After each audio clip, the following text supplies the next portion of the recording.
Sud Radio, les clés d'une vie, Jacques Pessis. Les clés d'une vie, celle de mon invité. À la télévision, vous avez tout fait ou presque.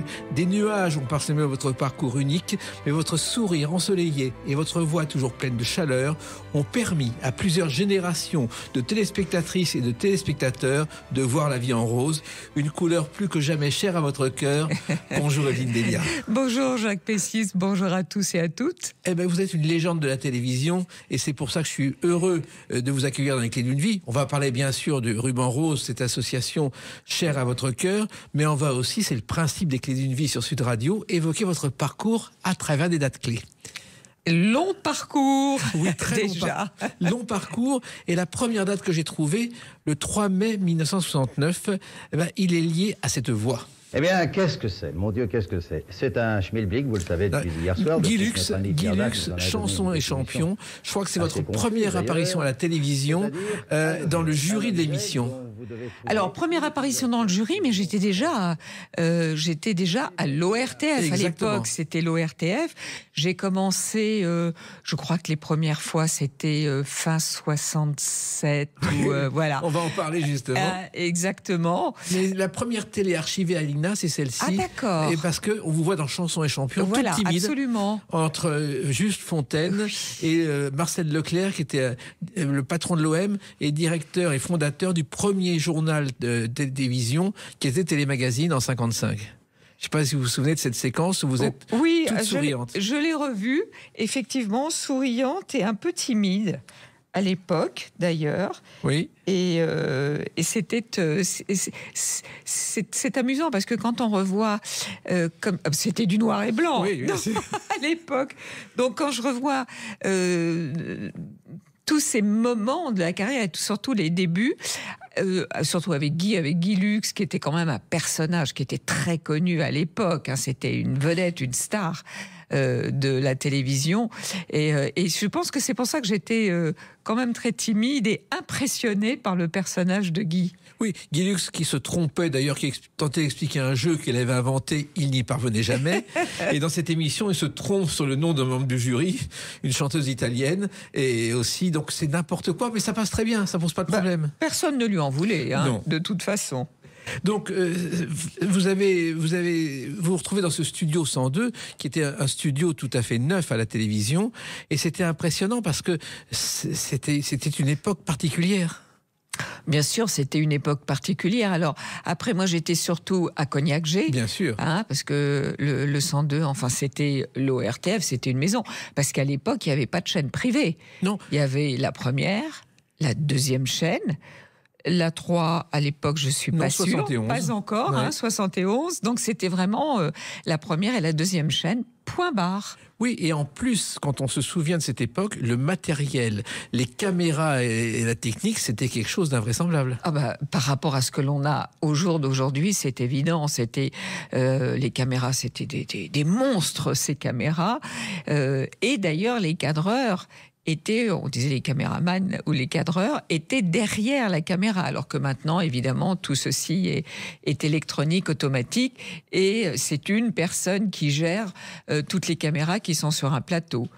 Mais quand il y avait un reportage, je me souviens, il y avait dans un appartement 15 personnes qui déboulaient avec des câbles qu'on passait par les fenêtres. Ah ben bien sûr, moi j'ai connu ça plus tard, quand j'ai fait la maison de TF1, et là on était, c'est vrai qu'il y avait un quart régie, et c'est vrai que pour certaines émissions, il y avait des gros moyens qui étaient déployés. Alors il se trouve que vous êtes né loin de la rue Cognac-G, à Cologne, Evelyne Delia. Oui. Mais oui, je suis née à Cologne et figurez-vous que je ne connais même pas Cologne. Il faudrait quand même que j'y aille un jour parce que mon père est d'origine bordelaise et mes premiers mois, mes premières semaines, je les ai vécues à Bordeaux, dans la maison familiale, avant de monter, comme on dit, avant que mes parents arrivent dans la capitale, à Paris.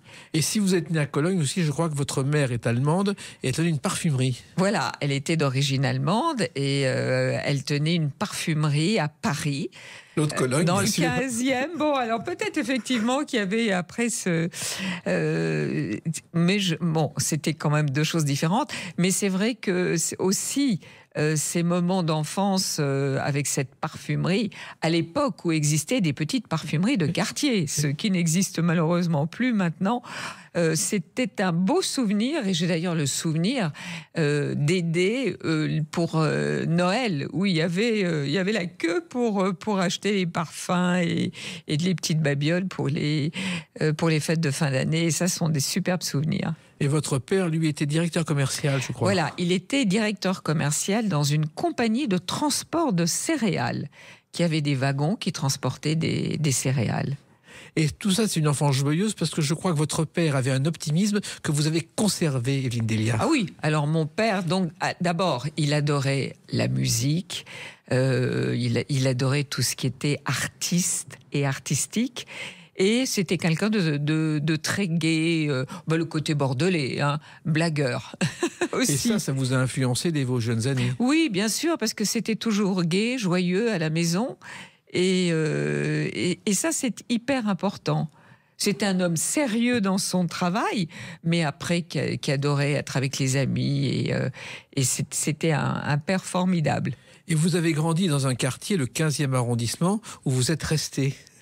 Mais oui, ça c'est un quartier, c'est cher à mon enfance. Il y avait justement la parfumerie de maman. Il y avait et puis c'était les écoles du coin sauf après quand j'ai fait les études secondaires, bien évidemment, ça n'était plus dans le 15e, mais sinon, les cours de récréation des classes et des écoles de 15e, ça, j'en ai un souvenir vraiment fabuleux. Et ce côté enfant, vous l'avez conservé aussi parce que vous restez dans ce quartier? Je suis, oui, très souvent dans ce quartier, c'est sûr. Alors justement, après le bac, vous faites une licence d'anglais. Pourquoi vous aviez une envie d'être traductrice, professeur? Alors, pourquoi une licence d'anglais que j'ai commencé? Parce que... j'avais pas vraiment... D'abord, j'étais pas très bonne en maths, donc tout ce qui était côté où il fallait faire des mathématiques, c'était pas évident pour moi. J'avais pas la vocation d'être médecin. D'abord, c'était très dur pour les études. Et j'adorais les langues. Mon père, justement, dont on parlait, adorait les langues. Alors, il avait toutes les méthodes à 6000 pour apprendre l'anglais, l'espagnol et tout ça. Et il parlait souvent, d'ailleurs, à la maison, je me souviens, dans des langues différentes. Et je savais pas trop ce que j'allais faire, finalement. J'avais pas décidé d'une carrière. Mais je me disais, les langues, ça me permettra peut-être de voyager, parce que j'adorais les voyages. Et quand j'étais toute petite, déjà, mes parents... c'était fabuleux, avait cette envie de voyager. Et mon père, à l'époque, avait une 4 chevaux. Et on partait avec la 4 chevaux. J'ai le souvenir, à l'époque, bien lointaine, où on partait de Paris, on traversait la France, on allait en Espagne, on allait jusqu'au Portugal. Et c'était des vacances fabuleuses. Et ça m'est aussi resté, donc le voyage et les langues. Et puis, je crois qu'un jour, tout change grâce à une petite annonce que vous repérez dans un journal à la télévision. Tout à fait. L'ORTF avait donc publié une petite annonce où il cherchait quelqu'un, une présentatrice, pour présenter... Il y avait des congrès de télévision européenne, c'est-à-dire que c'était des télévisions européennes, il y avait une télévision italienne, allemande, française, espagnole, etc. Et il y avait des échanges de programmes entre eux, et notamment pour les télévisions scolaires. Et ça se passait, c'était donc à Paris, c'était un congrès donc qui durait plusieurs jours, et c'était pas à Cognac-Gé, c'était dans un hôtel où il y avait une salle avec une estrade, et ils avaient placé sur l'estrade une cabine speakerine. J'avais jamais fait ça de ma vie. Donc j'avais posé ma candidature à l'époque comme j'étais en fac, pour me faire un petit peu d'argent de poche, comme tous les étudiants, je faisais un peu de mannequinat. Puis j'avais répondu à cette annonce, et comme il fallait faire les programmes en français et en anglais, comme je disais, je prépare une licence d'anglais, je baragouinais, si j'ose dire. J'avais été sélectionnée. Et c'est comme ça que j'ai commencé finalement à travailler pour l'ORTF. Voilà. Et l'anglais vous a servi, je crois, en 1971, lorsqu'il a fallu présenter une télévision pour la télévision grecque. We are going to show you now a short extract of a dramatic made in 35 by Marcel Craven and entitled... Vous présentez le Lys dans la vallée de Marcel Craven. Voilà. Non, mais voilà, ce sont des bons souvenirs. qui sont maintenant effectivement lointains, mais ça m'a permis de mettre déjà. J'avais pas décidé de me dire il faut que je fasse de la radio ou de la télévision, quoi que ce soit. Mais après, je suis repartie à mes études, et puis un jour, l'ORTF m'a appelé en me disant il y a des programmes de télévision scolaire le matin, on a besoin de quelqu'un. Donc je présentais ces programmes. C'était déjà dans la cabine speakerine de Cognac G, et ça a été une excellente expérience. Oui, et en plus, je crois que pendant ce congrès, on vous a remarqué, on a remarqué votre peps, et lorsqu'Anne-Marie Pesson est partie, on s'est dit pourquoi pas Evelyne Delia. Exactement. Anne-Marie est partie, Anne-Marie Pesson, justement parce qu'elle partait à la radio, elle partait à RTL, et à l'époque, il était défendu de travailler en même temps à l'ORTF et à la radio.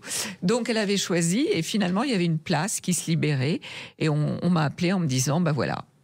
Et ce métier de speakerine, c'était quand même passer des heures dans la cabine en attendant la présentation et le moindre incident. Absolument. Et les incidents n'étaient pas des moindres, souvent d'ailleurs, parce qu'il y avait souvent des coupures. Alors il y avait le petit interlude qui passait, le petit train.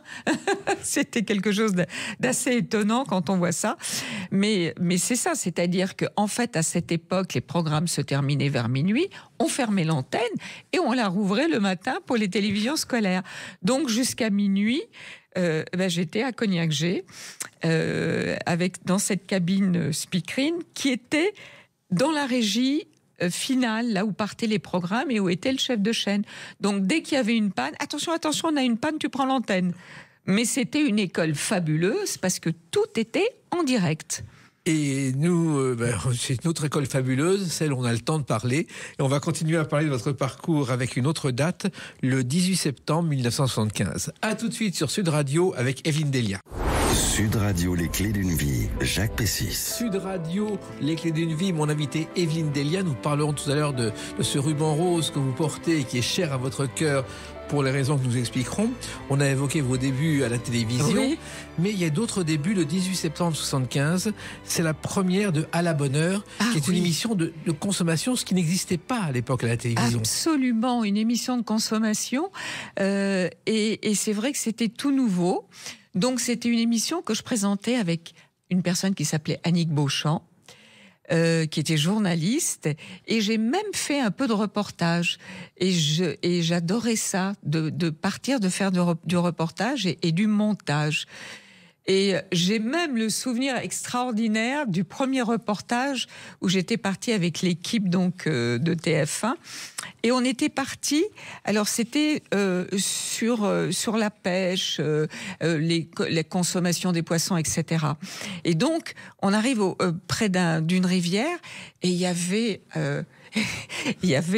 un monsieur qui arrive. Il avait tout l'attirail, les cannes à pêche, le poisson, tout ça. Et moi, je lui dis, bonjour monsieur, vous êtes pêcheur? Et ça se voyait tellement que toute l'équipe ça a été, je crois, ma première question. Il m'a dit, alors ça, c'est peut-être pas tout à fait évident comme question, t'en poses d'autres. Voilà, mais ça sont des bons souvenirs. Voilà. Et c'est une façon de ferrer le poisson en même temps. Exactement. Alors, il se trouve que Annick Beauchamp, donc, qui a été votre partenaire, était une madame consommation à la télévision. Absolument. Mais ce qu'on ne sait pas, c'est qu'elle a débuté comme animatrice de Salut les copains avec Daniel Philippaki pendant 3 ans. Ah oui. C'est tout à fait différent. Oui. Et le côté consommation, il y avait le téléconsommateur qui, à la télévision, à cette époque, pendant 3 minutes avant le journal, donnait les prix sous forme d'un dessin animé, l'évolution des prix. Et là, vous avez innové à la télévision, Evelyne Delia. Alors ça, c'était un peu plus tard aussi, où j'avais fait une émission qui s'appelait C'est bon à savoir. Tout à fait. Voilà. Mais le texte consommateur existait depuis les années 60, et c'est le secrétariat d'État à la consommation qui l'avait décidé. Oui. Non, mais c'est bien parce que on démarrait, on mettait un petit peu. C'était le début d'une période où on s'apercevait finalement que la consommation, c'était quelque chose d'important. Et c'est vrai que il y a eu les 30 Glorieuses, où on réfléchissait pas trop, où on consommait. Et puis, je crois qu'après, on s'est aperçu qu'il fallait consommer différemment. Déjà pour soi, mais aussi petit à petit pour la planète. Et comment êtes-vous arrivé dans cette aventure de À la bonne heure ? À la bonne heure, j'étais speakerine, et j'avais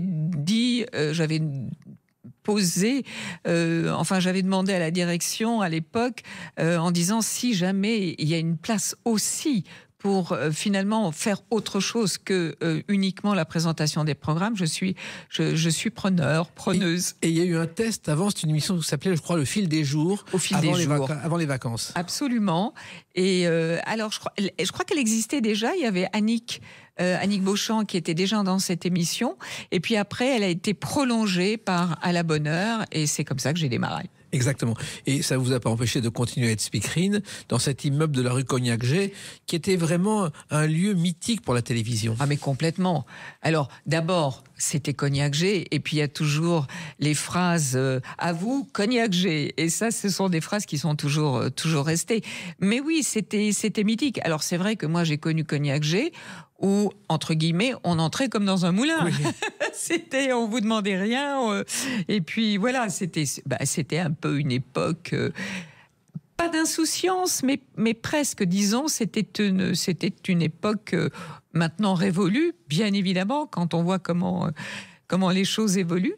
Mais voilà, c'était une façon de vivre. C'était un peu les 30 Glorieuses, hein. Oui, puis l'immeuble de Cognac-Jay avait été construit pendant la guerre par les Allemands. Avant, c'était un music hall et un parc d'attractions. Et c'était en même temps une pension de famille qui s'appelait la Familiale de l'Alma. Ah ça, je savais pas. Et tout ça a été reconstruit pour faire l'immeuble de la télévision. Oui, tout à fait. Alors, cette aventure a duré quelques années et ça a fonctionné. Ça vous a appris de nouvelles choses. Ça vous a donné envie d'aller plus loin. Bien évidemment. D'abord, c'était un petit peu du journalisme. Parce que c'est vrai que quand je suis rentrée après la télévision, il y a un métier qui me passionnait, c'était le journalisme. Mais à l'époque, au début, c'était les hommes qui faisaient du journalisme comme je l'entends. Bon, avant, pour les femmes, c'était le magazine féminin, voilà. Mais le journalisme a commencé vraiment à se féminiser dans le bon sens du terme, avec l'arrivée de Christine Ockrent, notamment, où, ça y est, elle présentait les informations. Mais moi, quand j'ai démarré, c'était inimaginable qu'une femme quasiment présente un journal télévisé. Et vous aviez juste droit à quelques interviews comme une speakerine. Je me souviens d'une interview, je crois, de Bernard Fresson pour Jo Gaillard. Et là, vous l'interviewez comme une journaliste. Ah oui. Alors là, après, on a eu... le métier de speakerine a quand même évolué. Où après, je suis même partie sur des lieux différents pour présenter un match de foot, donc d'être dans le stade. Et puis, de temps en temps, on recevait effectivement, comme Bernard Fresson, pour lancer une nouvelle série. Et j'ai le souvenir aussi d'avoir reçu un grand vulcanologue qui était Haroun Tazieff. Absolument. Voilà. Et ça, c'est un très beau souvenir. Il était aussi joueur de rugby entre deux tournées dans le monde entier.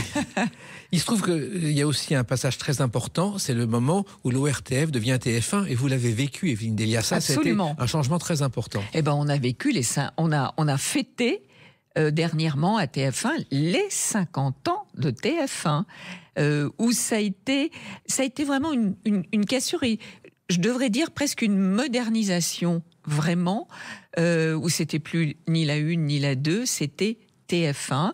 Il y a eu un patron qui était vraiment un vrai patron, un excellent patron aussi, c'était Jean-Louis Guillot, qui était patron donc de la 1. Alors c'est vrai qu'il y a une séparation après entre la 1 et la 2, et moi on m'a demandé d'être sur la 1, et je suis toujours restée d'ailleurs sur TF1. Moi des fois je dis je suis un peu comme E.T., maison. C'est ma maison. Et d'ailleurs, la première annonce de TF1, c'est vous qui l'a faite avec Denise Favre. Voilà. C'était un signe. Absolument, c'était un signe. On était devenu vraiment TF1 à part entière. Et puis, vous êtes ce que j'appelle le couteau suisse de la télévision de l'époque, parce que vous avez aussi animé des émissions pour la jeunesse, les 24 jeudis. Oui, alors ça, c'était des émissions qui étaient quand même avec le côté informatif, le côté pédagogique, les 24 jeudis. Et donc ça n'existe plus maintenant, mais c'est vrai que c'était parce que c'était le jeudi à l'époque, le jour de congé. Voilà, le jour de congé. Maintenant c'est le mercredi, mais c'était le jeudi. Et les 24 jeudis, voilà, c'était à la fois ludique et informatif pour les jeunes. Et la première émission pour les jeunes s'appelait Martin et Martine. C'était des marionnettes à la télévision. Et c'est là que pour la première fois, un jeune chanteur chante dans les plaines du Far West. C'était Johnny Hallyday. Ah, d'accord. Et on a perdu toute trace de cet enregistrement. Ah oui, dans les plaines du... Je ne sais pas si c'est celle-là, du Far West. Chantée par Montand. Et puis, vous avez aussi Mère Noël à la télévision, en offrant des magnétoscopes, ce qui était à l'époque quelque chose d'extraordinaire. Oui, de temps en temps, voilà. Je crois que j'ai chanté une fois pour annoncer des émissions de Noël, alors que je chante très faux. Mais c'était sympa, c'était une bonne expérience aussi. À propos de chansons, il y a une chanson très célèbre qui a été le générique d'une autre émission. Ah oui. La maison près de la fontaine, couverte de vignes vierges et de toiles d'araignée. Nino Ferrer était heureux de cette chanson parce que Mirza et le téléphone, ça l'intéressait absolument pas. Oui. Et il adorait cette chanson. Ah oui, la maison près de la fontaine. Et figurez-vous qu'un jour, Nino Ferrer est venu, on l'a invité, parce qu'à une époque, on a fait aussi, alors c'est une émission qui passait tous les samedis matins. La maison de TF1. La maison de TF1, en direct. On prenait l'antenne à 11h jusqu'au journal, c'était énorme. Mais c'était fabuleux. Et c'est donc ça, la maison près de la fontaine, parce que c'était la première fois où finalement, moi je dis souvent, c'était un petit peu de la télé-réalité avant l'heure. Parce que dans les autres émissions, alors on faisait quoi ? On faisait de la cuisine, du jardinage, du bricolage, tout ce que fait un couple. Et l'idée géniale, c'était Christian Bernadac, à l'époque, qui était journaliste et qui était patron de cette émission, qui avait eu l'idée de dire, au lieu de faire ça dans un studio en s'adressant, voilà comment on fait ci et ça, on louait une maison qui était à Gentilly, un pavillon, et on avait Nicolas le jardinier, on avait Michel Galli le bricoleur, Cécile Iban, notre mamie, Jean-Pierre Pernaut, un des copains qui lui s'occupait de tout ce qui était papier, voyage, etc., un copain garagiste, et c'était la vie. D'ailleurs, on s'adressait, on se tutoyait, évidemment on se tutoyait, alors on était un couple, c'était Jean Lanzy qui était un journaliste et moi j'étais la maîtresse de maison. Il y avait mon chien, d'ailleurs mon vrai chien, mais qui était là et qui vadrouillait en permanence avec toutes les engueulades entre guillemets de Nicolas le jardinier parce qu'il marchait, le chien marchait sur ses plates-bandes et tout. Et c'était vraiment la vie et les gens adoraient ça parce que c'était la vie de tous les jours. Et d'ailleurs, après, c'était en direct cette émission. Donc, il nous est arrivé, moi je me souviens très bien qu'un samedi matin, en hiver, alors on avait répété plusieurs jours avant, voilà, chacun faisait ça et ça. Et Nicolas nous avait dit, moi je vais semer, après je vais labourer un peu. Et on arrive le samedi matin, il y avait 5 cm de neige. Donc, on a dû changer complètement tout ce que l'on devait faire, toutes les séquences, et on s'est adapté à la vie des gens en France, parce que pratiquement toute la France était sous la neige. Et ça, c'était formidable. Et pour en revenir à Nino Ferrer, après l'été, on faisait l'émission le matin en direct, et l'après-midi, on a fait des variétés. Et on a reçu, Sheila, Dalida, ils sont tous venus chanter, c'était formidable, en direct. Et Nino Ferrer, un jour, est venu et nous a chanté en direct le générique de l'émission. C'est fabuleux. Ça, c'était la première partie de votre carrière. Et on va évoquer la seconde à travers une date qui n'est pas encore prévue, le 17 août 2050. À tout de suite sur Sud Radio avec Evelyne Delia. Sud Radio, les clés d'une vie, Jacques Pessis. Sud Radio, les clés d'une vie, mon invité Evelyne Delia, avec ce parcours qu'on a commencé à évoquer. Je crois qu'il faudrait 5 émissions pour évoquer complètement votre parcours à la télévision. Nous parlons tout à l'heure du ruban rose, c'était très important pour vous. Alors, 17 août 2050, pourquoi j'en parle ? Parce que ce jour-là, vous avez semé la pagaille à la télévision en annonçant une météo catastrophe. Alors, c'était pas ce jour-là, parce que 2050, ça n'est pas encore. Un jour. Non, on était en 2014. Oui. Et il allait y avoir la COP 21 qui réunit tous les chefs d'État du monde entier pour essayer de se mettre d'accord par rapport au changement climatique, etc. Et l'Organisation météorologique mondiale avait demandé à un présentateur météo de chaque pays du monde entier de faire un bulletin de ce que serait un jour de canicule en août 2050, où en plein été dans l'hémisphère sud, bien sûr. Et voilà. Et donc, l'OMM m'avait demandé, j'en étais très fière et très heureuse, et pour TF1 aussi, de faire pour la France ce bulletin. Et donc, j'ai travaillé, j'ai pas inventé, il y avait une carte de température, ça s'invente pas, mais Météo France travaille toujours sur des projections sur l'avenir. Quand on parle, nous, à 7 jours, c'est une tendance, mais après, plus loin, ce sont des projections. Et donc, ils m'ont préparé une carte de température pour un 17 août 2050 en cas de canicule. Et il y avait déjà des 40 degrés, des 43 degrés. Et je leur ai dit, mais vous vous rendez compte, 40 degrés à Paris? Et on les a déjà battus, pulvérisés. Les 40 degrés en Bretagne, on les a eus aussi en plein été. Donc, ça veut dire que le réchauffement climatique, il est là, il est bien là, et même il s'accélère. Alors, il se trouve que certains ont cru, effectivement, que c'était ce jour-là, et ça me rappelle un événement qui a marqué le monde entier. Orson Welles, en 1938 à New York, je ne sais pas si vous le savez, il lit La guerre des mondes à la radio et il joue tellement bien que tout le monde croit que les Martiens ont débarqué. Ah bon ? Et ça a tellement marché que la ville de New York, ça a été la pagaille, elle s'est vidée en moins d'une demi-heure. Ah oui, ça je savais pas du tout. C'est extraordinaire ça. Oui. Donc quand on va sur quelque chose comme le 2050, ça marche tout le temps aussi pour d'autres. Enfin les Martiens, oui, qu'ils débarquent, c'est quand même mieux vaut-il qu'ils ne débarquent pas d'ailleurs. Alors la météo, c'est arrivé finalement après 20 ans de carrière quand le métier de speakerine, il était condamné, Evelyne Delia. Alors déjà j'étais plus speakerine puisque j'avais fait la maison de TF1 et je n'étais plus à la présentation des programmes. Donc déjà, puis c'est un métier qui disparaissait petit à petit. Les bandes annonces, il faut dire que c'est tellement bien. On voit un extrait. C'est un autre temps. Le métier de speakerine un jour, d'ailleurs, je crois que c'est Canal+ qui avait dit on va remettre des speakerines à l'antenne. Et la presse m'avait interrogé en me disant qu'est-ce que vous en pensez ? J'ai dit ça va pas du tout marcher. C'est plus d'actualité, c'est plus l'époque. Et effectivement, ça n'a pas vraiment marché, donc c'est normal. Et donc après, il y a eu la maison de TF1, et puis moi j'avais toujours envie vraiment de participer à l'information. Et un jour, j'ai appris que Michel Cardoz, qui présentait la météo à cette époque, avec Alain Gillot-Pétré, il y avait Catherine Laborde et François Fandeux, il part. Il décide du jour au lendemain de quitter Paris, de repartir dans le Gers. Où il vit aujourd'hui d'ailleurs. Où il vit aujourd'hui. Et on le salue. Et donc, Michel partant, moi j'ai proposé ma candidature à la direction. C'était à l'époque Michel Cotta qui était patronne de l'information et Étienne Moujotte, patron de TF1. Et ils m'ont dit, alors ils partaient au mois de juin et au mois de juillet. Ils décident de partir. Et du jour au lendemain, il dit, moi à la rentrée, je ne serai pas là, c'est fini, je pars. Bon. Et donc, il y avait un poste quand même qui se libérait.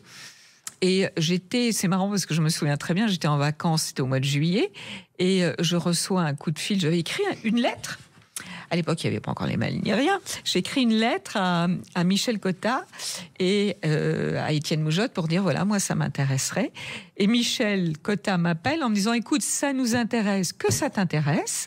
Donc, quand tu rentres en août, ce qu'on te propose, tu fais un stage à Météo France et un stage avec Alain Gillot-Pétré l'après-midi pour apprendre, parce maintenant on est sur un fond vert, mais ce fameux fond bleu, comment ça marche, comment on traduit, nous, avec notre infographie de TF1, les cartes de Météo France. Donc tout ça s'apprenait, ça ne s'inventait pas. Et puis, fin août, tu nous présentes une cassette. À l'époque, c'était des cassettes. Et puis, on te dit si ça fonctionne ou pas.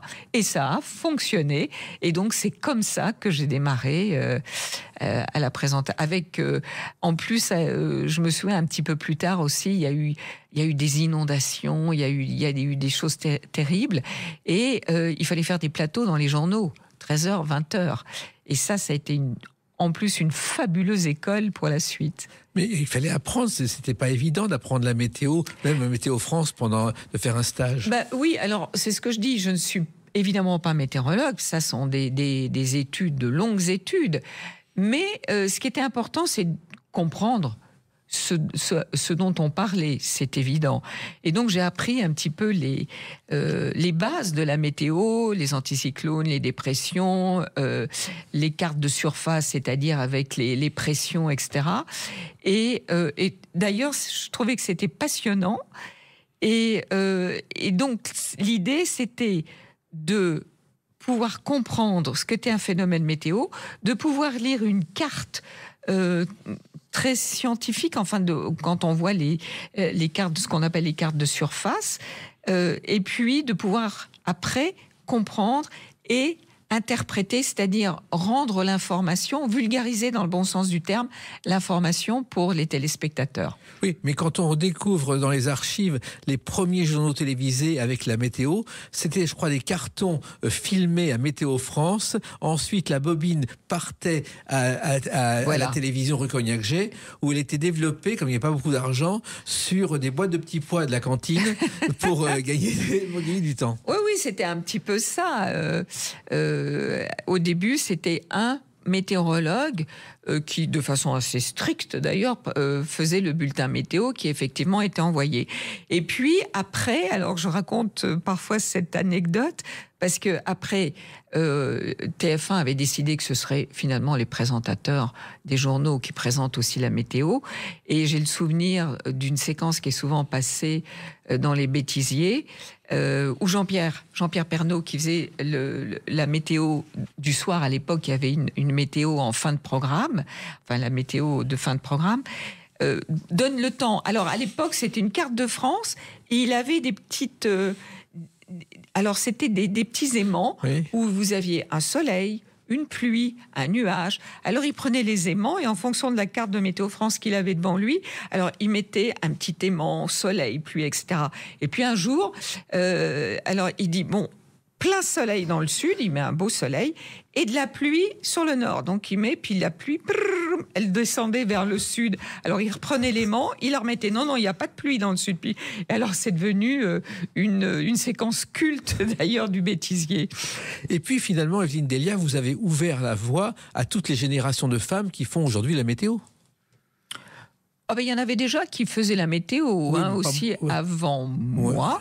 Oui, mais Sophie Davant faisait la météo. Isabelle Périou aussi avait commencé avant moi.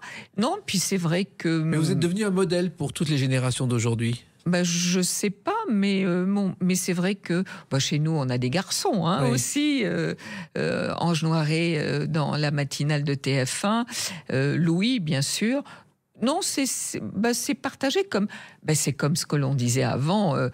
Moi, quand j'ai démarré, les journaux télévisés, c'était uniquement des journalistes hommes qui les présentaient. Et puis après, maintenant, vous avez presque plus de journalistes femmes que hommes. Et puis, tout ça a tellement bien marché que vous avez eu 5 trophées internationaux et que vous êtes ensuite retrouvée directrice du service météo de TF1, ce que vous n'auriez jamais imaginé, Evelyne Delia. Non, mais ça, c'est... La responsabilité du service météo TF1 LCI, c'est aussi passionnant parce que c'est quoi ? C'est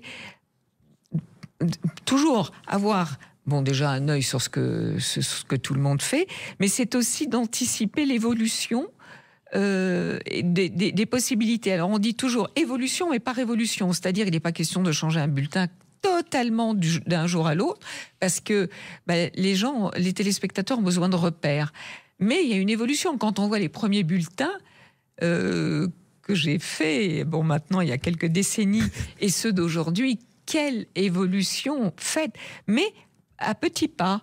Et aussi grâce à Météo France, parce que moi, quand j'ai commencé, on faisait les prévisions du jour, du lendemain, point barre. On allait guère plus loin. Maintenant, on va à 6 ou 7 jours, facilement. Oui, et en plus, vous avez démarré sur une chaîne en noir et blanc, sans imaginer qu'un jour, il y aurait une chaîne comme LCI, où vous verriez la météo. Moi, j'ai commencé, il y avait 2 chaînes de télévision, et c'est tout. Quand on voit maintenant, effectivement... Alors, c'est vrai que le problème, c'est que l'audience... non pas se disperse, mais se divise de plus en plus. Et d'ailleurs, moi j'ai vu l'arrivée aussi sur votre téléphone de toutes les applications de météo. Et là, moi, je me suis vraiment posé la question en me disant, on a un bulletin le midi, et puis après un bulletin avant et après le journal de 20h, alors que les gens, vous tapez votre village et vous avez la météo à l'heure près, etc. Et finalement, pas du tout. Les gens me disent, non, mais on a besoin vraiment quand même de repères. Et parce que des fois, c'est tellement différent d'un site à l'autre, pour nous, c'est important aussi de voir la météo sur TF1. Et puis une autre chose très différente que vous avez aussi fait à la télévision, c'est la présentation du Grand Prix Eurovision de la chanson. Ah oui. Ça, c'est aussi un autre événement. Oui, ça c'était... alors, je représentais le Grand Prix. Je ne présentais pas tout le Grand Prix, mais je représentais la France... on n'avait pas gagné d'ailleurs. Non, on a oublié la chanson complètement. Oui. C'était je crois que je l'ai presque oublié moi-même. C'était Et messieurs dames. Messieurs dames, voilà, c'est ça. Et c'était une très belle expérience parce que j'avais été directement sur place pour. Ça se passait aux Pays-Bas. Oui, aux Pays-Bas, oui. Et donc de présenter en français et en anglais justement et Monsieur Dame pour la France. Oui, la France n'a pas marché, mais c'est le Luxembourg qui a bien marché puisque c'est là qu'est né Papa Pingouin avec Sophie et Magali. Papa Pingouin, c'est né dans cette revision. D'accord, oui. Et puis il y a eu aussi les jeux parce que vous avez fait tous les jeux possibles et imaginables à TF1. Bon, c'est la tradition pour les animatrices ou les speakerines. Qui veut gagner des millions, le concours des animateurs, c'est presque une obligation. Ah non, c'est pas une obligation, c'est un plaisir. Voilà. C'est un plaisir et c'est vrai que c'est amusant. Alors on se met quand même, on se met la pression quand même, hein, parce que mais c'est toujours très agréable et très sympathique. En même temps, pour votre popularité, c'est un plus.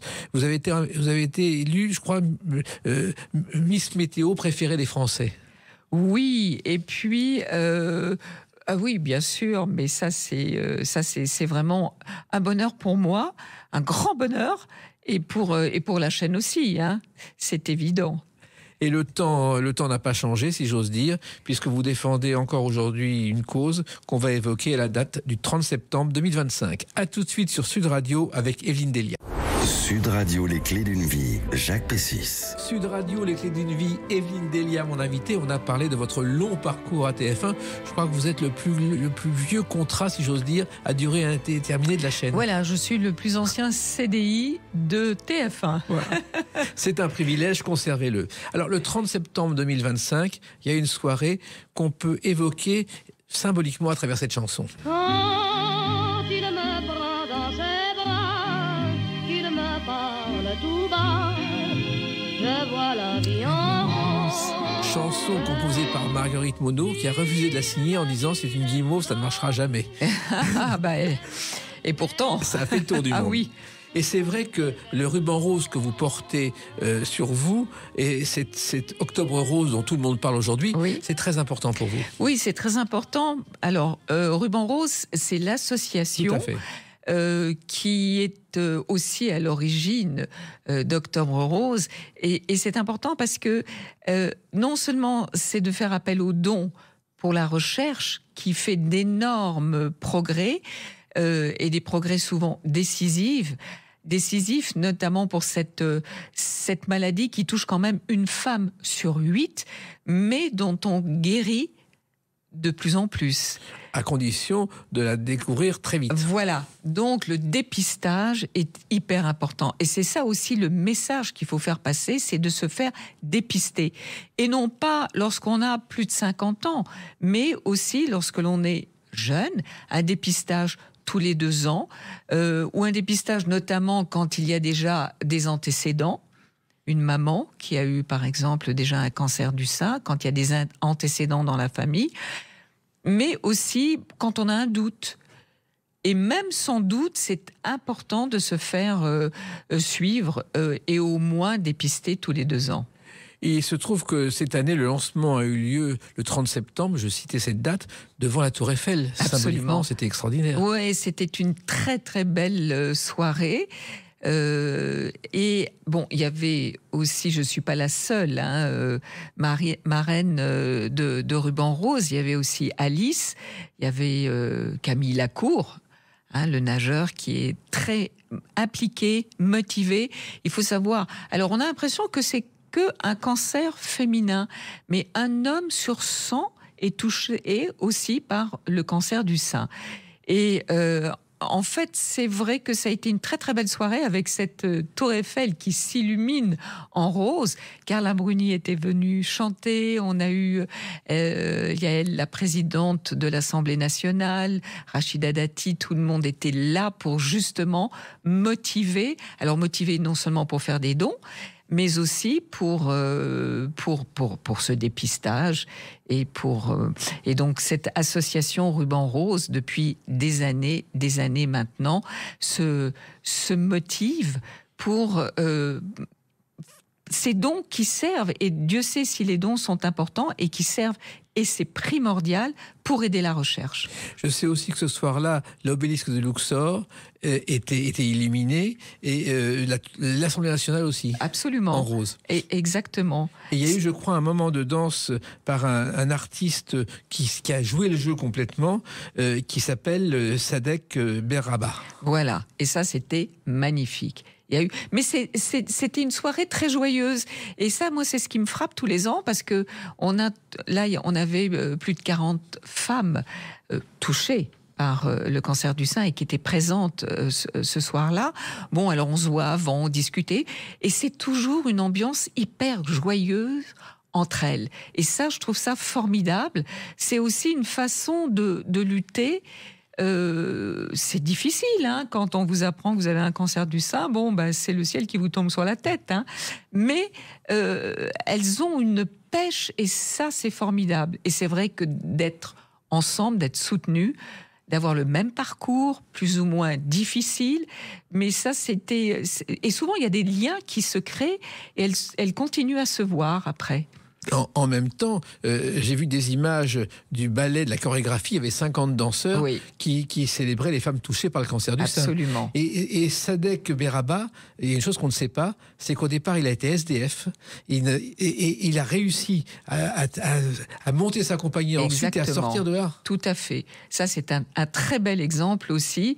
Alors, c'est dans un autre registre, bien évidemment, mais c'est un magnifique exemple. Alors, c'est tout un mois Octobre Rose. Il suffit d'aller chez les commerçants aujourd'hui, partout, chez le marchand de fromage, on emballe le fromage avec Octobre Rose. Voilà. Et puis, il y a aussi, là où on peut faire les dons, à cancerdusein.org. Ça, et ça, c'est aussi important. Et c'est vrai que les commerçants, et c'est vrai que toutes les chaînes, je vois toutes les chaînes de télévision, tout au long de ce mois, sont présentes, participent, et ça, c'est aussi primordial. C'est devenu un rendez-vous incontournable auquel vous êtes associée depuis le début, Evelyne Delia. Alors, pas depuis le début d'Octobre Rose et de Ruban Rose, parce que Ruban Rose existe quand même, l'association, depuis un bon nombre d'années. 1994, voilà.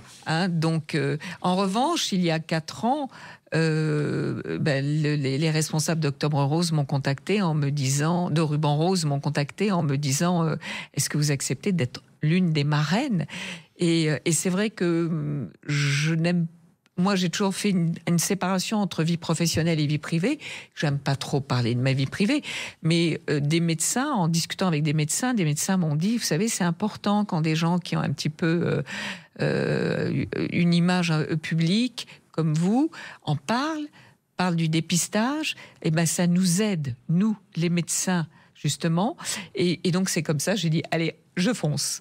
Et depuis, vous vous dévouez complètement, et c'est un moment d'émotion pour vous, Evelyne Delia. Ah oui, c'est un grand moment d'émotion, et je crois que ça a été un moment d'émotion pour tout le monde, parce que moi, j'ai vu ces femmes prises d'émotion, de joie aussi d'être toutes ensemble, mais à travers cette soirée, il y a eu énormément d'émotions. Carla Bruni, qui à un moment donné disait, je suis tellement émue que je me trompe dans les paroles de ma chanson que je connais par cœur. Donc il y a eu toute cette émotion, et je crois que c'est une émotion partagée. Et il y avait Joyce Jonathan aussi. qui était là, qui a chanté. Oui, tout à fait. Et ça, et c'était très très agréable. On a tous chanté ensemble, à la fin notamment. Et c'est ça qui a fait la joie et l'enthousiasme de cette soirée. Et ça, c'est important pour vous, parce que pour vous, c'est un message d'espoir qui doit se perpétuer, Evelyne Delia. Ah bah oui. Moi, je dis toujours, bon, c'est compliqué, mais ne pas baisser les bras. Bon, c'est un combat. C'est évident, il faut s'armer contre ce combat, mais surtout, toujours avoir l'espoir. Et ça fait partie, je pense, entre guillemets, je dirais des médicaments. De garder l'espoir et surtout de garder la pêche et de combattre, de se dire, il faut y aller, j'y vais. Et je crois que ce ruban rose que vous portez pendant ce mois est symbolique pour vous. Bien évidemment, c'est évident parce que c'est mon histoire à moi aussi et une histoire que je partage maintenant avec des milliers de femmes. Et en dehors de cette soirée, vous la partagez également. Oui, bien sûr, c'est évident. Avec des témoins, avec des rencontres. Oui, des témoins et puis qui n'a pas autour de soi des femmes qui ont été touchées par cette maladie. Et donc c'est évident que... Ça, c'est très personnel, donc des fois on m'écrit ou on me... Alors, c'est un contact, mais sans forcément l'étaler, si j'ose dire. Mais c'est vrai que c'est hyper important, même de se soutenir les unes les autres. Et même votre notoriété fait que vous donnez encore plus espoir à celles et ceux qui vous écrivent ou qui vous écoutent. Oui, et puis c'est vrai que quand j'ai été touchée, après j'ai fait de la chimio, donc après je suis revenue à l'antenne, et que les femmes qui ont eu finalement la même chose que moi, pratiquement au même moment, m'ont suivi, de voir que je retravaillais, ça donnait de l'espoir, Et ça, c'est important. En fait, ça n'est pas de montrer l'exemple, c'est de dire, voilà, il faut y aller, il faut se battre, il faut avoir les armes pour se battre, et puis finalement, la vie continue. Et ce ruban rose, pendant tout le mois d'octobre, effectivement, tout le monde peut y participer, tout le monde peut y contribuer. Bien sûr. Et notamment en faisant des dons. Exactement. Et je trouve que moi, je suis un peu renseigné. Au départ, il y avait un ruban jaune, je ne sais pas si vous le savez. Ah non. Aux États-Unis, pendant la guerre de 14, il y a un ruban jaune qui a été inventé. Ensuite, il y a une dame dont le mari a été enlevé, qui a mis un ruban jaune sur ses armes. Et c'est ce qui a donné l'idée à Estée Lauder, ensuite, de faire le premier ruban rose. D'accord. Et il est devenu rose à l'époque. Mais jaune, c'était pour la même raison ? C'était pas du tout pour la même raison, c'était pour une libération d'un otage. Voilà. Et elle a pris le même principe pour ensuite, avec une fondation, pour aider les gens qui ont survécu à un cancer du sein. Oui, parce que c'est Estée Lauder et sa fille aussi, Evelyne Lauder, qui justement a poursuivi cette magnifique idée. Et pour vous, vous mobilisez bien sûr dans cette soirée, mais si des gens vous écrivent, vous téléphonent, vous répondez présente ? Oui, alors c'est vrai que... C'est parfois, avec parfois un petit peu de temps, mais de toute façon, il est évident que oui. Et on sent que ça progresse aujourd'hui, que tout ce que vous avez fait n'est pas inutile. J'espère. Parce qu'on le voit dans les résultats, même médicaux. C'est évident. C'est évident que maintenant... Alors, on en parle, mais alors, vraiment, là, c'est à petits pas, mais moi, j'ai déjà entendu parler d'une possibilité dans le futur, et on espère dans un futur proche, d'un vaccin. Qui ne serait un vaccin contre le cancer du sein. Donc ça, c'est un espoir extraordinaire. Alors, qui ne serait pas curatif dans un premier temps, mais préventif. Mais déjà, un vaccin préventif, c'est fabuleux. Alors, espérons-le. Et vous êtes aujourd'hui à Sud Radio, Evelyne Delia, mais je crois qu'il y a un souvenir qui est lié à Sud Radio très antérieur, car un jour vous avez pris un avion avec Elie Mitchell pour une soirée Sud Radio. Oui, absolument. Et ça a failli mal se terminer. Oui. Non, alors ça c'est amusant parce que c'était Sud Radio, on avait été à Toulouse. Oui. Enfin, j'avais été à Toulouse pour justement une intervention dans Sud Radio pour un événement, et il y avait Elie Mitchell et je devais rentrer le soir même sur Paris, parce que je travaillais le lendemain à TF1, et Elie Mitchell devait aussi rentrer le soir même. Donc, on nous avait mis un petit avion à disposition. Sauf que il y avait des orages. Et à un moment donné, le commandant de bord, enfin, c'était un petit avion, nous a dit, bon, on a une petite lumière, là, tout d'un coup, ça s'éclaire, on part. Et avec Eddie Mitchell, il m'a dit, vous savez jouer aux cartes? Je dis, bah oui, un peu. Alors il m'a dit, vous savez jouer au poker? Je dis, un peu. Alors il me dit, on fait un poker, et si on arrive à se poser, quand l'avion se pose, celui qui était en train de gagner, eh ben on dit qu'il a gagné la partie, même si on l'a pas terminé, et c'est moi qui ai gagné la partie. Donc c'était un souvenir. Bon. Un peu, au début, on avait un petit peu quand même la trouille, mais c'est amusant parce qu'on a réussi. Et ça, c'est un souvenir extraordinaire, un poker, justement, avec Eddie Mitchell. Quel est le secret de votre éternelle jeunesse, Evelyne Delia? Jeunesse, j'en sais rien. Oh, si, mais et jeunesse éternelle. Non, je vis naturellement. Et voilà, et c'est comme ça, je pense. En tout cas, vous vivez pour vous et pour les autres, parce que cette campagne Ruban Rose à laquelle vous souscrivez tous les ans, c'est quelque chose que vous allez continuer le plus souvent possible, le plus longtemps possible. Bien évidemment, c'est évident, parce que c'est important déjà aussi de collecter des fonds pour la recherche qui avance à grands pas. Et le jour où on vous dira qu'un cancer ou un cancer du sein, c'est comme un rhume, ça sera extraordinaire. Bon, on n'en est pas là, mais quand on commence à parler de vaccins, l'espoir fait vivre, comme on dit. Et puis vous êtes tellement une femme d'espoir qu'un jour ou l'autre, votre rêve va devenir réalité. J'en suis convaincu. Il faut l'espérer. Merci Evelyne Delia. Et puis ce ruban plaisir. rose, eh bien, il faut se le procurer partout où c'est possible et faire des dons à Ruban Rose à l'occasion d'Octobre Rose. Absolument. Merci beaucoup. Et puis Merci, vous revenez quand Jacques. vous voulez, vous avez tellement de choses à raconter. Avec grand plaisir. Les Clés d'une vie, c'est terminé pour aujourd'hui. On se retrouve bientôt. Restez fidèles à l'écoute de Sud Radio.